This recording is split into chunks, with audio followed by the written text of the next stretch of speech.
HCU కంచ గచ్చిబౌలి భూముల వివాదం నేపథ్యంలో హైదరాబాద్ సెంట్రల్ యూనివర్సిటీ వద్ద ఉద్రిక్తత చోటు చేసుకుంటుండడం మనం చూస్తూనే ఉన్నాం. హైదరాబాద్ సెంట్రల్ యూనివర్సిటీ హెచ్సియు పరిధిలోని 400 ఎకరాల భూముల్లో పర్యావరణ విధ్వంసానికి తెగబడుతున్న రేవంత్ ప్రభుత్వంపై సర్వత్రా విమర్శలు వ్యక్తం అవుతున్నాయి.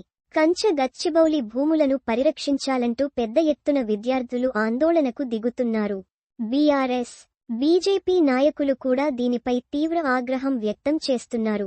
హైదరాబాద్ సెంట్రల్ యూనివర్సిటీ భూముల వివాదం అగ్గి రాజేస్తున్న నేపథ్యంలో పలువురు రాజకీయ ప్రముఖులు, సినిమా ప్రముఖులు కూడా స్పందిస్తున్నారు. కల్కి సినిమా డైరెక్టర్ నాగ్ అశ్విన్, పెళ్లి చూపులు దర్శకుడు తరుణ్ భాస్కర్, విరాట పర్వం దర్శకుడు వేణు ఉడుగుల, యాంకర్ రష్మీ గౌతమ్, ఈషా రెబ్బా, ప్రియదర్శి తదితరులు స్పందిస్తున్నారు. తాజాగా ప్రకాష్ రాజ్ కూడా స్పందిస్తూ ఆసక్తికర కామెంట్స్ చేశారు.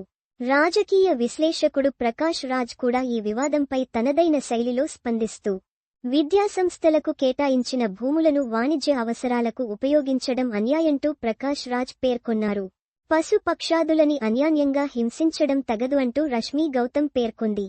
రేణు దేశాయ్ కూడా ప్రకృతిని పాడు చేయొద్దు అనేలా పోస్ట్ చేసింది. హెచ్సియు పరిధిలో ఉన్న 400 ఎకరాల భూములను ఇతర ప్రయోజనాల కోసం వినియోగించాలన్న రేవంత్ రెడ్డి సర్కార్ నిర్ణయంపై సర్వత్రా నిరసనలు వెల్లువెత్తుతున్నాయి. విద్యార్థులు, మేధావులు, పౌర సమాజం, రాజకీయ పార్టీలు, సినీ సెలబ్రిటీలు అందరూ కూడా దీనిపై ఆగ్రహం వ్యక్తం చేస్తున్నాయి. హెచ్సియు విద్యార్థులు, పూర్వ విద్యార్థులు కూడా భూముల రక్షణ కోసం విస్తృతంగా నిరసనలు చేపడుతున్నారు.